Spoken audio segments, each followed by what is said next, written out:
I am Sri Kumar V from Department of Computer Science and Engineering, NIT Warangal.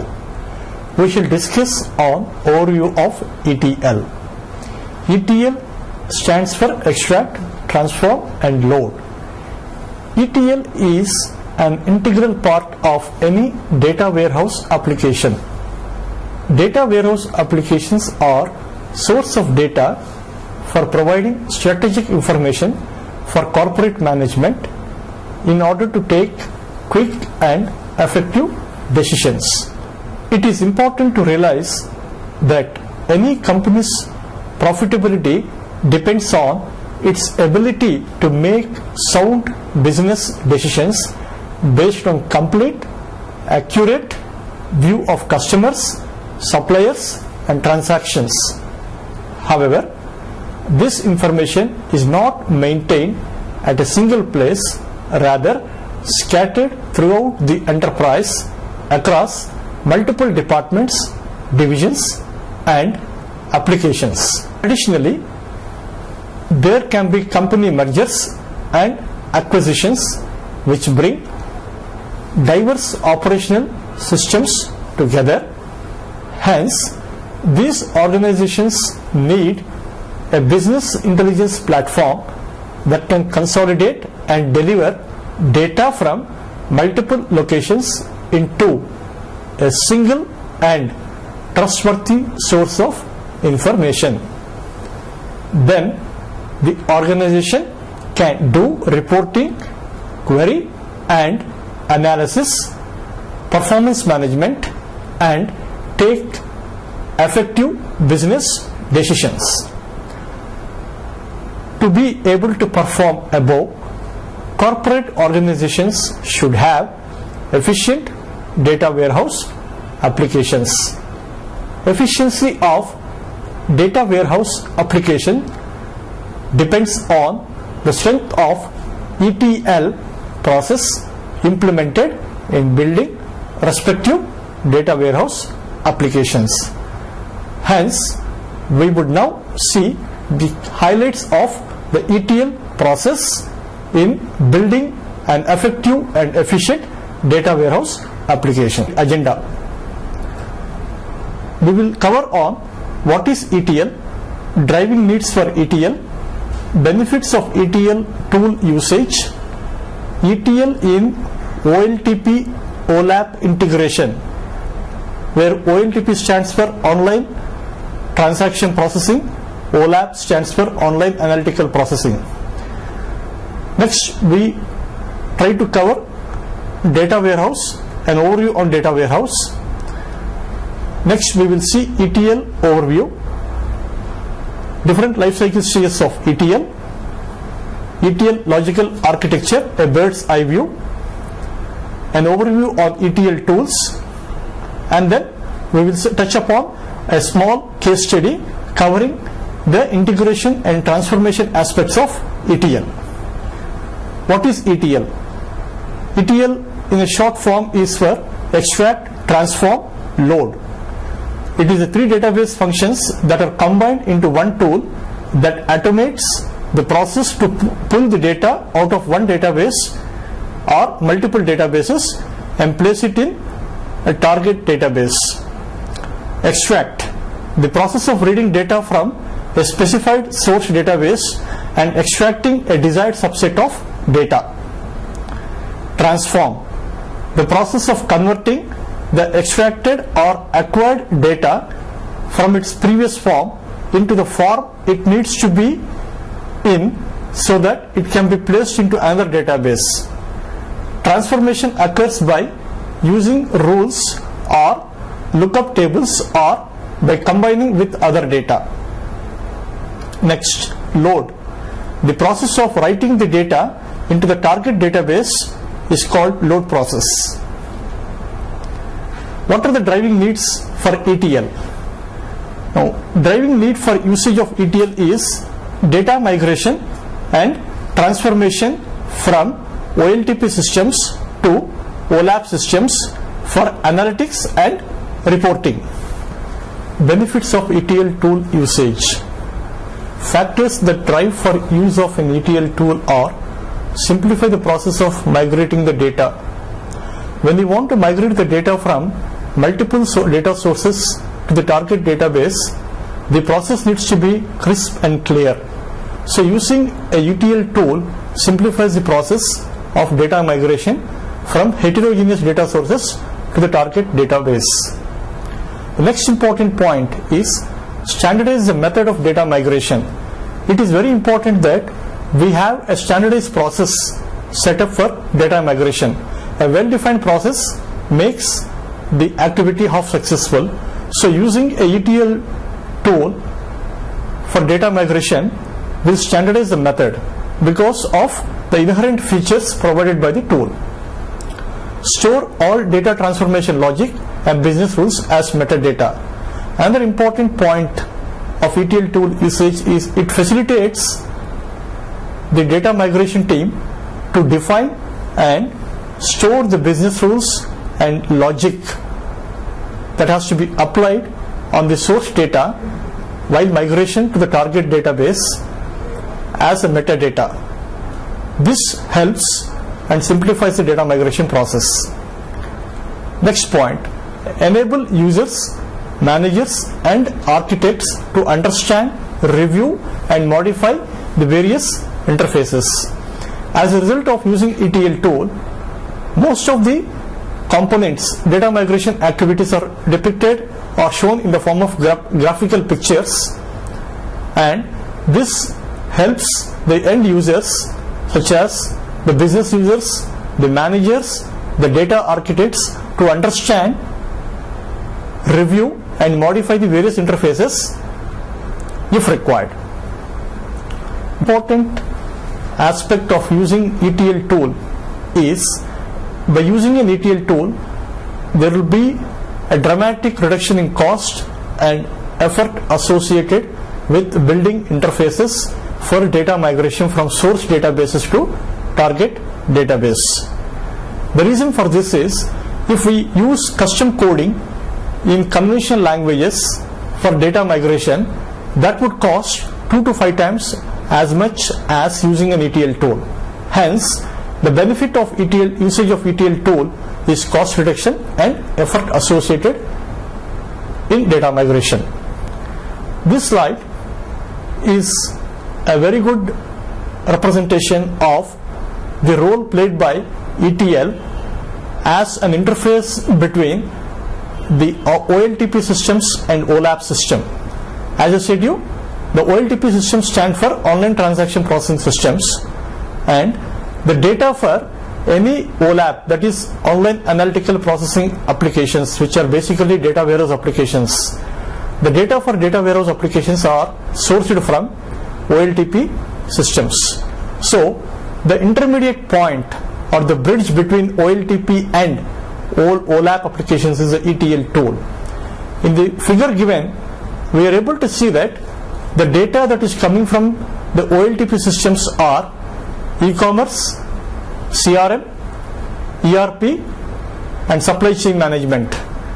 Now if you see here, the underlying databases can be in different technologies or it could be on the same technology, but data stored in different tables. Now ETL is responsible to extract the data and apply transformation and cleansing rules and get a unified view of the data stored across multiple databases in operational data sources and then load them appropriately into the data warehouse application. So this picture is basically a summary of the role of ETL played as part of data migration from operational data sources to data warehouse applications. Let us have a quick overview on data warehouses. Data warehouses facilitate in effective decision making for senior management in corporate by providing qualitative data. A good example for this is a multinational company operating across different countries to sell its products. The senior management of that company would want to know which brand of the product is getting sold in which geography, and what is the workforce for that particular product in a particular geography, and what is the customer's feedback on that particular product across multiple geographies. So if you see here, the queries that are posed by the senior management in order to take effective decisions are spread across multiple subject areas. So for such decision making, data warehouses facilitate an effective decision making by providing qualitative data. Volume of data in data warehouse can be very high, particularly when considering the requirements for historical data analysis. As we have discussed earlier, OLTP applications emphasize purely on the current data, whereas data warehouse applications or OLAP applications emphasize on historical data. So, as by virtue of maintaining historical data, the volume of data is going to be dramatically high. Data warehouses are read-only database systems. The reason for this is the data stored in data warehouse is only used for reporting and querying to get strategic information for decision making. Therefore, updates or inserts of new data into the data warehouse is not entertained, and hence it is called read-only databases. Data warehousing implements the process to access heterogeneous data sources, which involve data cleaning, data filtering, transforming the data, store the data in a structured way that is easy to access, understand and use. It's a continuation of data warehouse overview. Various primary concepts used in data warehousing are ETL, that is extract, transform, load, then component based, which is basically data marts, then dimensional modeling and schemas, and metadata driven. Any data warehousing application will involve these buzzwords. Data warehouse advantages and issues. So let us see few advantages of data warehouse applications and few limitations. Firstly, we will highlight some of the advantages. In a data warehouse application, integration of the data is at the lowest level, eliminating the need for integration queries that would have performance impact. This means to say that the data at the data warehousing is made available to the lowest granular level, and that would be made available by eliminating the need for integrating queries spanning multiple tables, which would otherwise impact the performance. Other advantage of data warehouse application is data sourced into the data warehouse is transparent of data sources. So, for an end user who is querying the data from a data warehouse, he would be totally unaware as to from which data source is this data made available to data warehouse. The other advantages of data warehouse is query optimization is possible. Obviously, as we know that data warehouse applications are read-only, and any read-only application involves user expects quick response time. Query optimization facilities are available in data warehousing applications. Now let us have a look at some of the limitations in data warehouse applications. Process would take considerable amount of time and effort. The overall process of migrating the data from the online transaction processing systems to the data warehouse application is quite lengthy and involving a lot of effort. Therefore, this is a limitation that any data warehouse application would face. Another limitation is it requires a thorough understanding of the domain. As a data warehouse consultant, if I have to build a data warehouse application, I need to have in-depth understanding of the domain for which I am building the data warehouse application. Another limitation is tightly coupled architecture. As we have seen in the slide number 6, the data warehouse application is coupled with ETL, which is in turn coupled with OLTP system. So therefore, there is a clear sense of responsibility across these components, and each component, OLTP, ETL and data warehouse, are tightly coupled. We will now cover on an overview of ETL. ETL process plays a very important role in deciding the quality of data sourced to the data warehouses. So to emphasize this point, as I have already highlighted, the senior management of any global company would take strategic decisions based on the data that is made available to them. So the validity or correctness of the data plays a very important role in the success of an organization, and the responsibility of facilitating the right quality of the data is owned by ETL, and it is therefore ETL plays a very important role in deciding the quality of the data sourced to data warehouses. In any data warehouse application system, ETL generally will be the middle layer in the data warehouse architecture.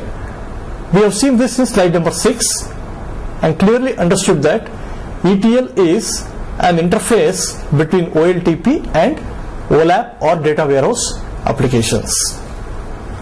At a high level, ETL process is responsible for the following activities: data extraction from varied multiple data sources. It could be generally heterogeneous data sources. Then ETL process is responsible for data mapping. What table in the source maps to what table in the target database, that is in the data warehouse. What field of the source table maps to which field in the target table in the data warehouse. So this is an important activity that is carried out in ETL, and that is called as data mapping activity. Other important process in ETL is data cleansing. In data cleansing, we apply various data cleaning activities to bring a unified view of the data to be made available in data warehouse. And data transformation.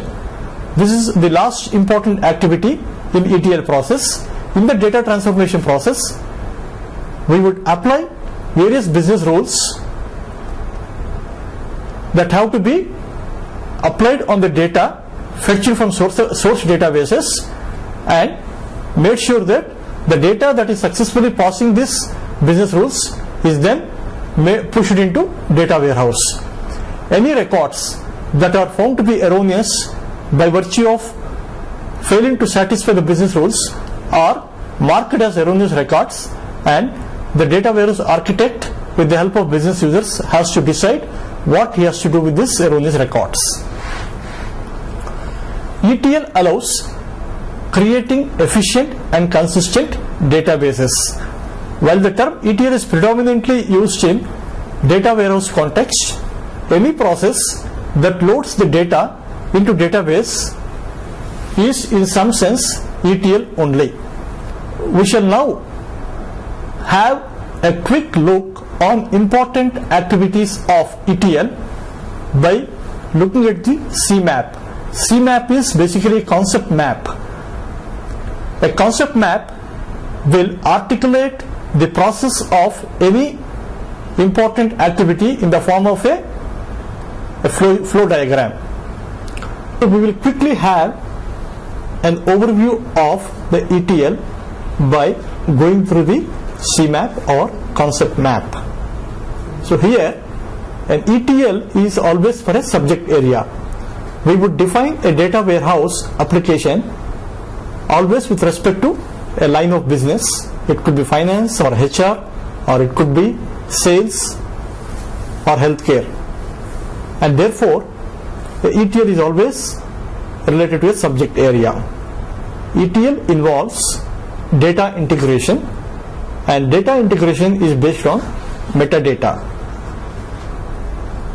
When we say metadata, as we have already seen, there are a lot of business rules that have to be applied as part of data transformation activity.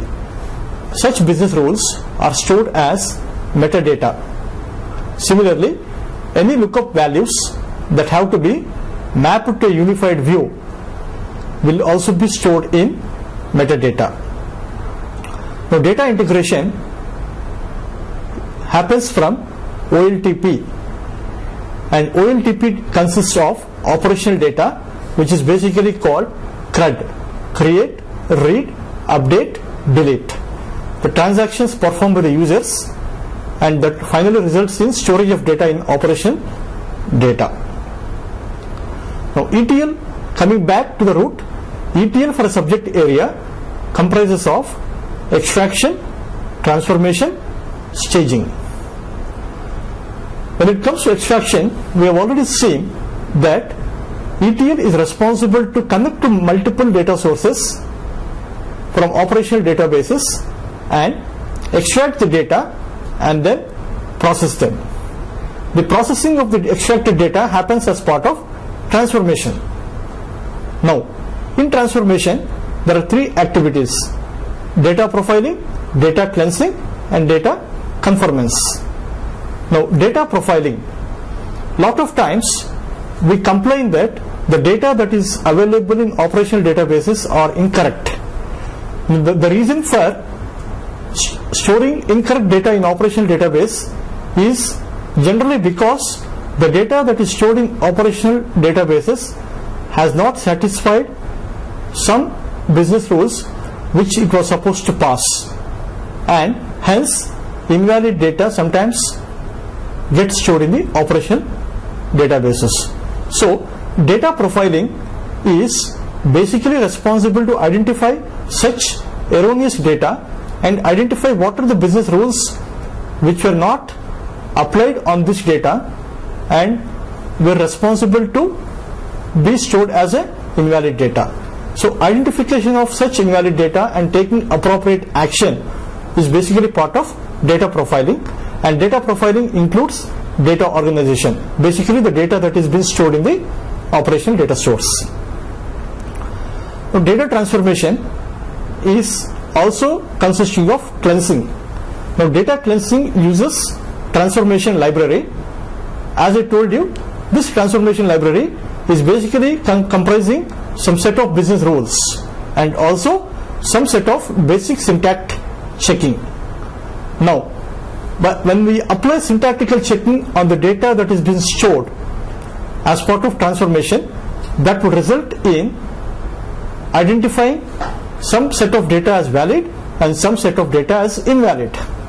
Similarly, when it comes to applying business rules on the data that is fetched from OLTP systems, all the records that pass the business rules as part of transformation are marked as valid data, and the records that fail to satisfy the business rules, one or more business rules, are marked as invalid data. The invalid data is then made available to the business users who own the business, and they are expected to take corrective actions in correcting the data and sending it back to the ETL process. The valid data finally goes for verification as part of confirmation process in transformation. Once the valid data has been confirmed to be genuine, okay, this data is then stored into a staging area. A staging area results in ODS. ODS stands for operational data source. This is a place from where the data finally gets loaded into data warehouse tables, which is basically dimensional and fact tables. ETL process overview. ETL process involves various activities to be performed. The below picture articulates various activities that are carried out in ETL process. The first activity is determine the target data needed for data warehouse. Number 2, identify the source systems and corresponding tables. Number 3, establish data mapping from respective source systems to target system, and this is called creation of data mapping specifications. Number 4, define data retrieval criteria from source system. Number 5, define data transformation and cleansing rules. Number 6, define data staging area. Number 7, define procedures for data load. Target data identification in ETL. In this activity, the target data identification for loading data into data warehouse will depend on the query and reporting requirements posed by the end users.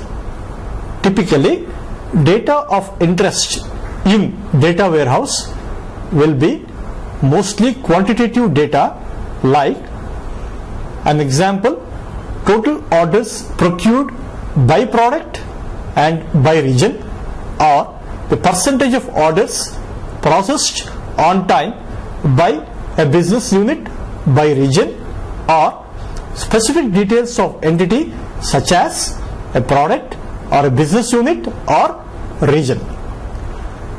Based on such data requirements, the target data in data warehouse will be organized in the form of the dimension and fact tables. If you see the first 2 points, that is the total orders procured by product or by region, or percentage of orders processed on time by business unit or and by region, is basically a summary information which is available in fact tables. When it comes to specific details of entities such as the product or business unit or region, these are available in the dimension tables. Fact tables store quantitative data needs, while dimension tables store specific details of entities. Source systems and table identification in ETL process depends on the target data requirements stated in the previous slide. So, the identification of the source systems and the corresponding tables in the source system will depend on the data requirements of the target data. The data warehouse architect and his team are responsible to perform a detailed analysis in identifying appropriate data source systems. Most of the times in projects, the data warehouse architect and his team will coordinate with the business users and take the help of the business users in understanding and identifying the source systems.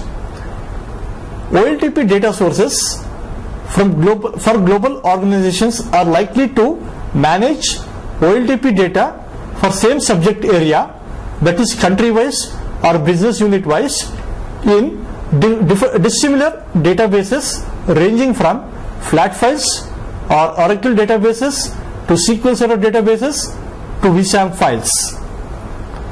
The figure in the next slide depicts a scenario for this heterogeneity, source systems and table identification. In this, we are trying to understand a scenario. A global manufacturing company having 200 plus branches or affiliates across the world, and each branch managing its local human resources data in separate databases. So, if you see here, as far as the source systems are concerned, the HR information for Argentina is managed in Oracle database. The HR information for Switzerland is managed in Universal Database or DB2. The HR information for the same company of Indian branch is managed in the form of flat files, and the HR information for American Geography USA is managed in MS SQL database. So the point here that we need to understand is the data for the same subject area that is managed by a global company are stored in different databases across different regions, and ETL is responsible to fetch data from such heterogeneous data sources and then make them available in a unified view to the data warehouse applications for taking strategic decisions by the senior management. Establish data mapping in ETL process. The next important activity of ETL process is to perform data mapping specification. Data mapping specification activity consists of the following two important activities: mapping between source table to target table, mapping between source table columns to target table columns. If you see the table below, it is indicating clearly two tables. One is the target table, other is source table. The third column from left, indicated with target table in red color, indicates that this is the table on which the data that is going to be fetched from the source system is going to be stored. And the sixth column from the left is indicating the source table that is responsible to provide the data for target table. So this is a clear mapping between the source and a target table. And one level down, we are again mapping which column of the target table is mapping to which column in the source table. So there is a direct mapping between one column in the target to another column in the source. Similarly, one table in the target to one table in the source. One important point we need to understand is that the target table can contain few additional columns which need not have a mapping column in the source table. Such columns in the target table which do not have a mapping column in the source table are basically the internal columns that are used by ETL process for making certain decisions. Continuation of data mapping specification of ETL. Other important activity in data mapping is to build reference data. Reference data brings consistency in representing same reference data when multiple source systems use different notations or nomenclature in representing. An example of this, we are going to see a scenario. In a global retail company having branches worldwide, in source system 1, the Indian currency might have been represented as RS, while source system 2 of the same company in some other part of the world may represent Indian currency as INR. Hence, to bring consistency in data representation in ETL, we build reference data, and in particular to this example, the reference data is stored as per the table shown below. So here the attribute that is of interest for us is currency, and the possible values that are stored in different source systems of this global retail company are INR, RS, rupees. Now, as part of ETL reference data maintenance, we would map all these values, different values for the column attribute currency related to particular country India as 1, and the data finally when it gets loaded from ETL after cleansing and transformation into data warehouse, we would replace that one with INR, which means to say that the data that has been fetched from different source systems, when they get loaded into the data warehouse, the denotion, the representation of the value for Indian currency is INR, which is consistent across different source systems in data warehouse. This is a simple example highlighting the importance of maintaining the reference data in data mapping specifications. Data retrieval criteria from source systems. This is another important activity of ETL. There are two types of data retrieval mechanisms. They are immediate data extraction, other is deferred data extraction. In immediate data extraction scheme, data in the source system will be extracted as soon as an insert or update transaction happens. This is generally captured in the form of an event, and when such events like insert or update happens, a particular procedure will be invoked to migrate the data from source system to the ETL. Other mechanism is deferred data extraction. In this mechanism, changes are extracted periodically from the source system. Generally, it can be a weekly once or bi-weekly once or a monthly once. Now, source systems generally do not worry on the past data and hence keep the most recent data or current data. However, past data might be required in the data warehouse for certain data analysis against queries posed by users, such as how frequently an employee is changing his residence place. In such a scenario, immediate data extraction technique would be employed, which means to say that whenever an employee's address is changed in the online transaction processing system, a trigger would be fired indicating that a change of address event has occurred, and such details are immediately migrated to the ETL process. Define data transformation and cleansing rules. The transformation activity in ETL phase will typically involve the following activities.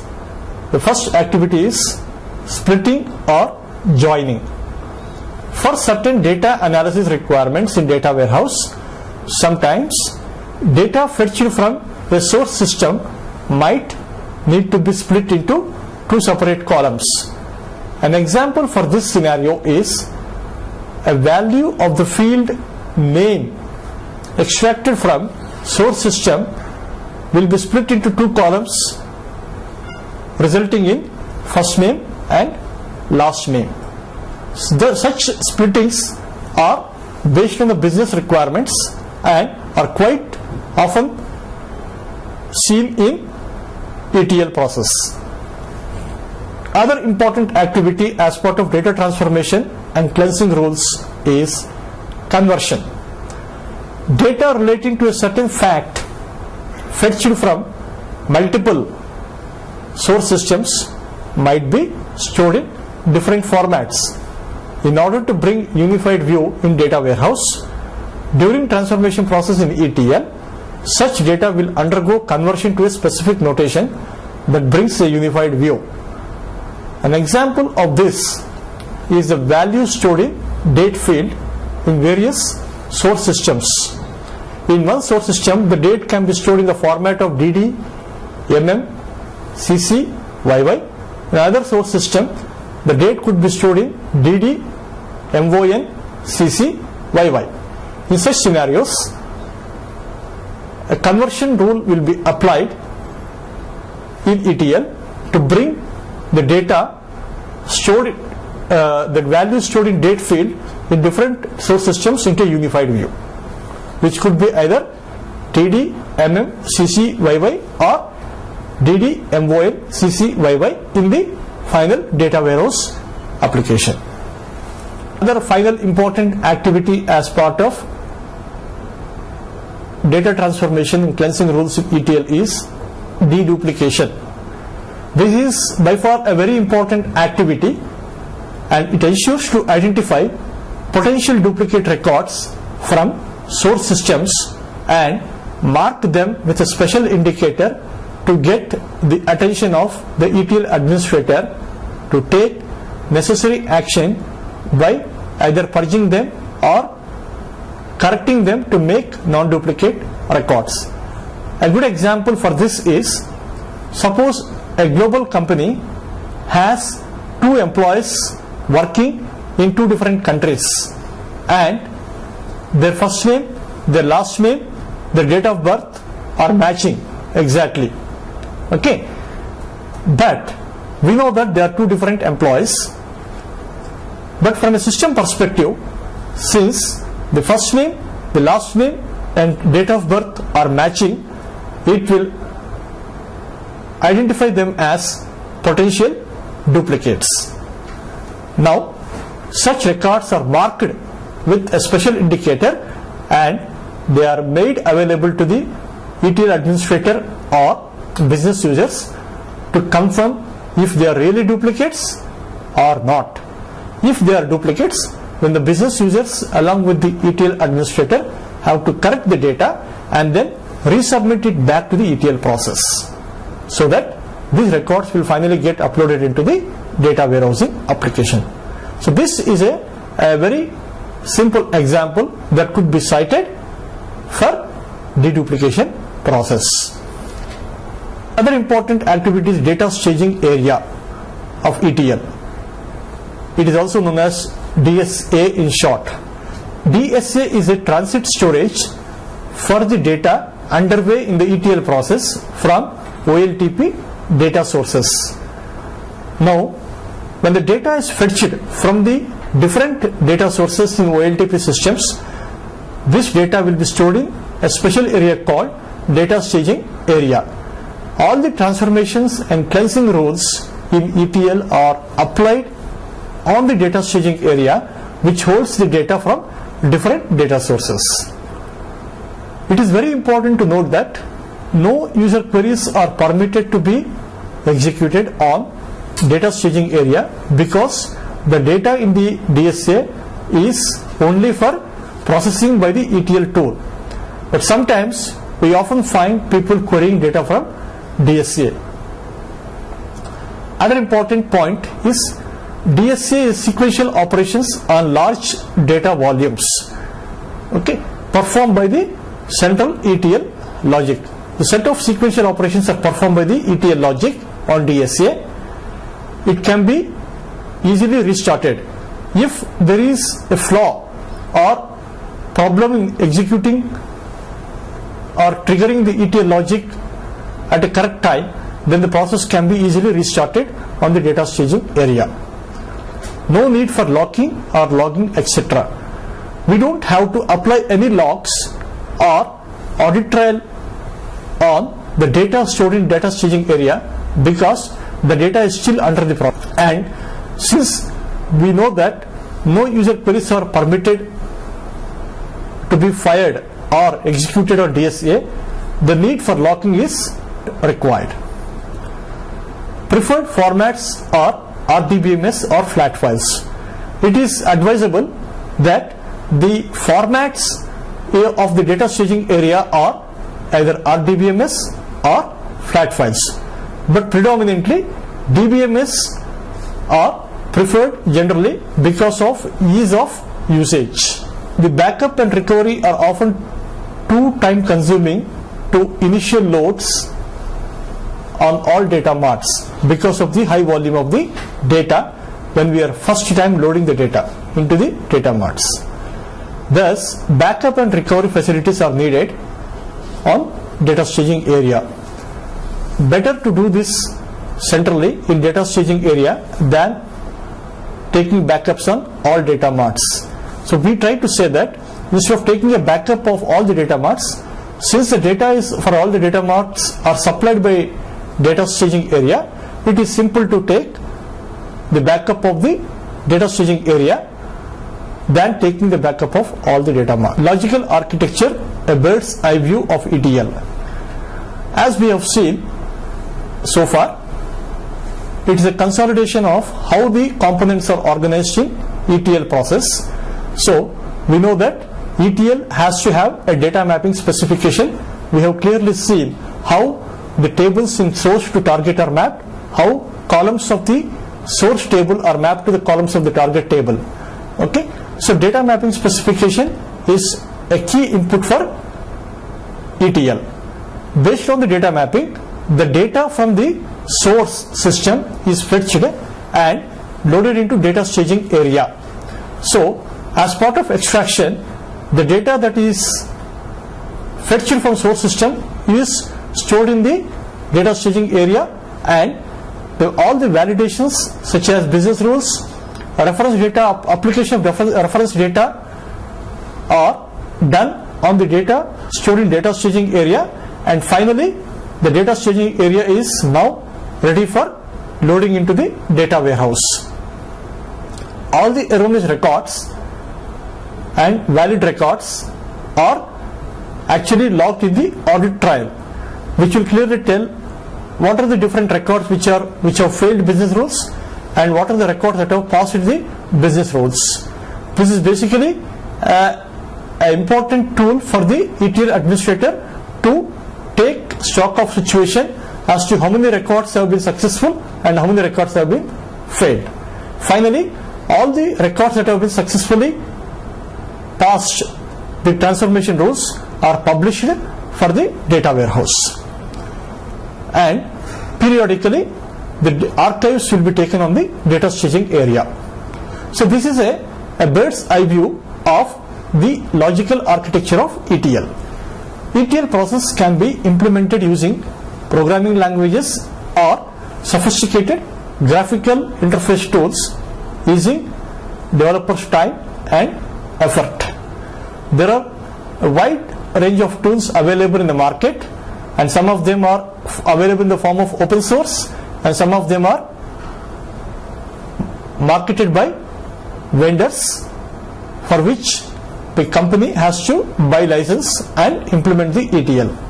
Some of the tools which are available as open sources are Clover.etl, another tool is NHydra Octopus, another tool which is made available as open source is Pentaho Data Integration, and another tool is Talent Open Studio. And some of the popular ETL tools marketed by the vendors are DataStage Essential from IBM, Business Objects Data Integrators, Informatica Power Center, and SQL Server System Integration Services. Using these tools, we can automate the process of data extraction and apply complex business rules and apply the reference data on the source records and validate these records in the ETL process, and then finally load them into data warehouse. So this process becomes predominantly simple by using tools rather than doing a hand code. A small case study of ETL integration and transformation. We will now have a look at a small case study related to library books issue and maintenance that will address some of the important aspects of ETL, such as integration and transformation. One point to note here is certain aspects of ETL, such as generation of data warehouse keys and etc., are not dealt in due to the confined scope of the session. Okay. So we will now have a look at the case study. We will see how ETL process is applied for the final data to be available in the data warehouse in the form of dimension and fact tables. First we will discuss on a dimension table, dim_library member. In this, we are able to see a table, source table called library member. Now this table maintains the details of employees. Assume that the details of this employee data is managed by HR department in Oracle database.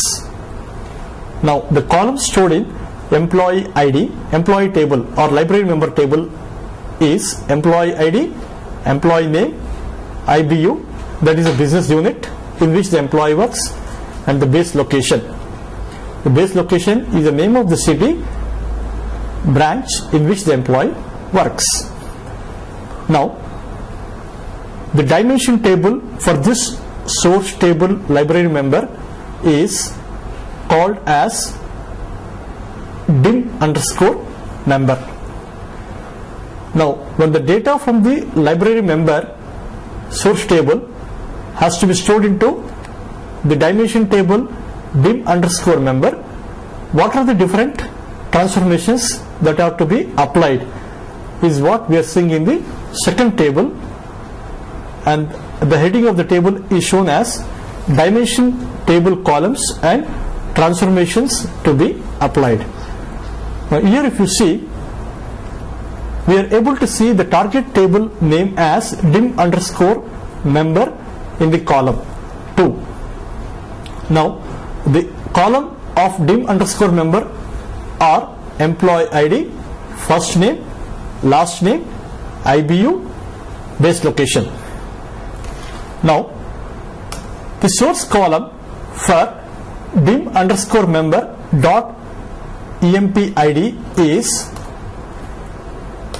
library member dot emp ID, which means to say that for the column employee ID in dim member, the source column is employee ID from library member. Now what is the transformation logic that we are applying here? We are saying data type conversion. We assume that the data stored in library member for the employee is numeric, whereas we are trying to store the employee ID in dimensional table as varchar. So there is a data type conversion from numeric to varchar when we are trying to store employee ID from library member table to employee ID in dim underscore member. The next column in dim underscore member is the first name. Now the source column for this is the name column of library member. Similarly, the third column in dim member is last name, and again the source column for the last name is library member dot name. If you see clearly here in the transformation logic column, they are called as derived columns, meaning to say that the columns first name and last name in dim member are derived from the source column called name from library member source table. So in the comments we have clearly said that split the name into first name and last name and correspondingly store the first name in the first name column and the last name in the last name column. The last two attributes in dim member are IBU, base location, and the corresponding source columns for these are IBU column of library member and base location column of library member. For the column base location, the transformation logic that we are applying is the first character to be in uppercase. Now, basis on this data mapping specification from source to target, and for each column based on the different types of transformation logics that we have applied, the data that is finally stored in the dim member is shown in the third table below, and the heading of this table is after transformation. So here if you see, the employee ID 1 is stored with the first name and last name. Basically first name equal to Neeraj, last name equal to Gupta. The IBU is PLES and the base location is Mysore, where M is with capital letter. If you see the source table, the corresponding value of Mysore, M stands with small letter. So the M is becoming capital as a result of applying the transformation logic applied against base location column, where it says first character to be uppercase. If you see, the final data of the dimension library member is stored in the last table as the heading after transformation, and the table name is dim underscore member. The columns of this table are EMP ID, first name, last name, IBU base location. For employee ID 1, the name Neeraj Gupta is now split into first name having value Neeraj and last name with the value Gupta, and IBU stored as PLES and base location as Mysore with M as capital. Now let us see how the data for the dimension library items are stored. If you see the sheet, there are two source tables, one table called library books, other table called library CDs. The data from these two tables have to be stored into one target table, and that target table is called as dim underscore library items, which is a dimensional table in data warehouse. As part of the transformation rules to be applied, the target to source mapping is shown in the third table with the heading dimension table columns and transformation to be applied. In this, the target table name is dim underscore library items, and the target columns are item ID, item type, in addition to all other columns that are common to both the tables in the source.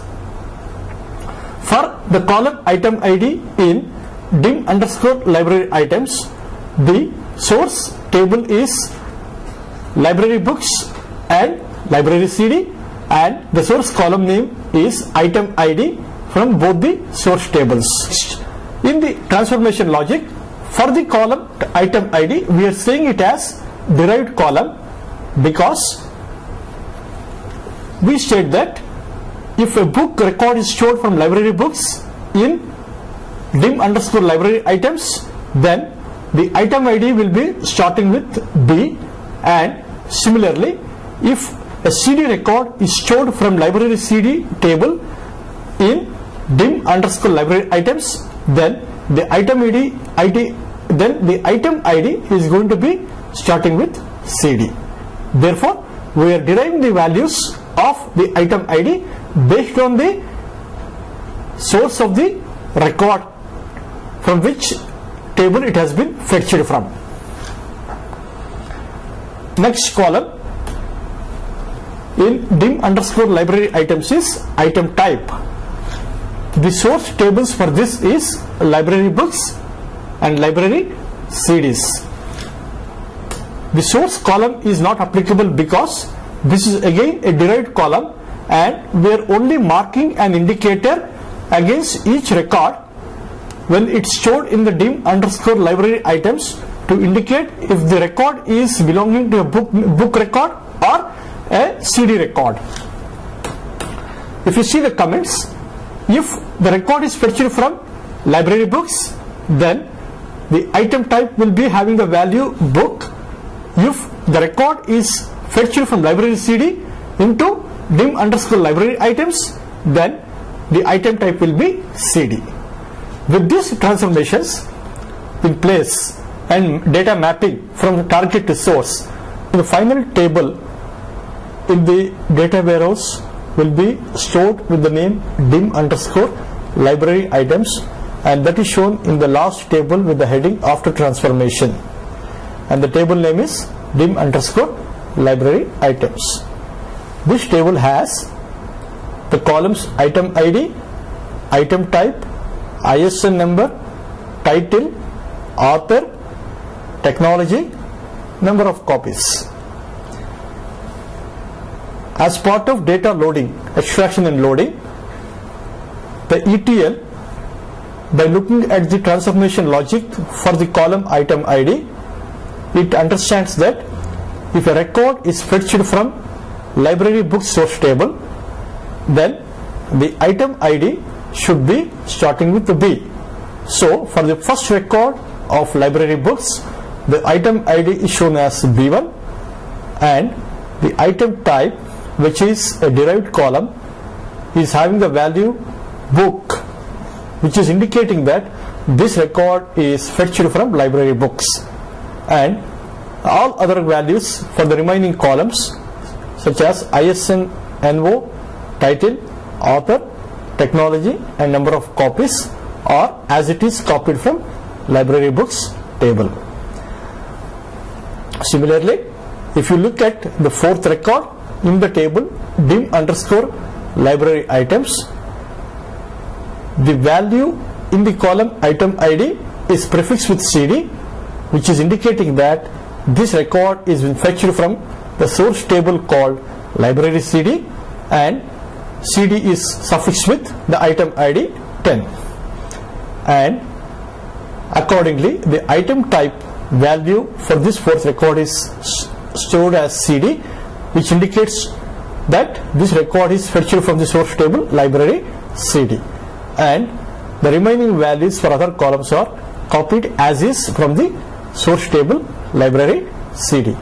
So the overall summary of this explanation is the values stored in item ID and item type are as a result of applying the transformation logic that have been stated in dimension table columns, and transformations to be applied table in the sheet. As a result of that, these values have been populated in the dim underscore library item tables. The last table is fact underscore transaction table. In this sheet, we see two source tables with the name as issue return table Bangalore, and other table source table is issue return table Mysore. This table has issue ID, employee ID, item ID, issue date, return date. The data from these two tables have to be amalgamated and stored into one fact table, and the fact table columns and transformation to be applied are shown in the third table in the sheet. The target table name is fact underscore transition, and target columns are not applicable. The source table for this target table are issue return table Bangalore, issue return table Mysore. In the comments part, we are clearly stating that merge both the transaction tables into one integrated transaction table to be stored in the data warehouse, and that table is nothing but fact underscore transaction table. The next record in the dimension fact table columns and transformation to be applied is the target table name is fact transaction, fact underscore transaction, and the target column is item ID. The data type is varchar 10. The source tables for this column item ID are issue / return table Bangalore, issue / return table Mysore, and the source column name is item ID from the corresponding source tables. So the item ID of fact transaction is mapped to either the issue / return table hyphen Bangalore.item ID or issue / return table hyphen Mysore.item ID based on the record from which the table is based on the table from which the record is fetched. The final data that is stored in the fact table is shown in the last block with the heading after transformation, and the table name is fact transaction. Here, if you carefully observe, issue ID, employee ID, item ID, issue date, return date are the columns of fact underscore transaction table. Now, what is important for us to note here is the data for all these columns are stored from two different tables, two different source tables, that is source table hyphen issue / return table Bangalore, issue / return table Mysore, and the item ID is replaced with the corresponding item ID with a prefix of B or CD depending on the type of the record from which it is picked up. So the first record with issue ID MYS 5001 is issued to employee ID 3, and the item ID is 1, which is indicating that it is a book, and therefore it is prefixing with B. and issue date and return date are copied as is. Similarly, if you take the third record with issue ID MYS 5003, it has been issued to employee ID 2 and the item ID is 10, indicating that it is CD, therefore it is prefixed with CD, and with issue date and return date copied as is. Now, with this dimension table, fact table, if a user wants how many books have been issued to a particular employee, let us say, get me the number of books issued for employee 2, then I would apply an aggregate function on this table and say that for employee ID 2, the total number of issues are 2 and one issue is for book, one issue is for CD. And further, if the user says he would want to know what are the details of this employee ID, using the employee ID column value in fact underscore transition, I can connect to dim underscore library member table and get the details of employee ID.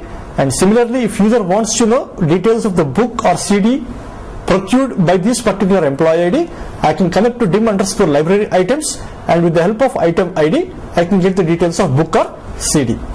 So, in a nutshell, the summary of this session is the data extraction, transformation and reference data building as part of ETL process are very important in facilitating qualitative data for data warehouse tables. The end conclusion of this topic called ETL overview is to understand how important it is to facilitate a qualitative data to the management in order to help them take strategic decisions. So the quality of the data that is provided or loaded into the data warehouse is determined by the effectiveness of the ETL process that is being implemented and which is responsible for retrieving the data from source systems and applying critical business validations and identifying erroneous records and filtering them out, and finally loading the qualitative data into data warehouse and making them available to the target audience. In this context, I would like to re-emphasize that ETL is a very important phase in building data warehouse applications, and it has been often observed in the industry that on average 40 to 50% of the effort in building data warehouse application is consumed by ETL process. Thank you.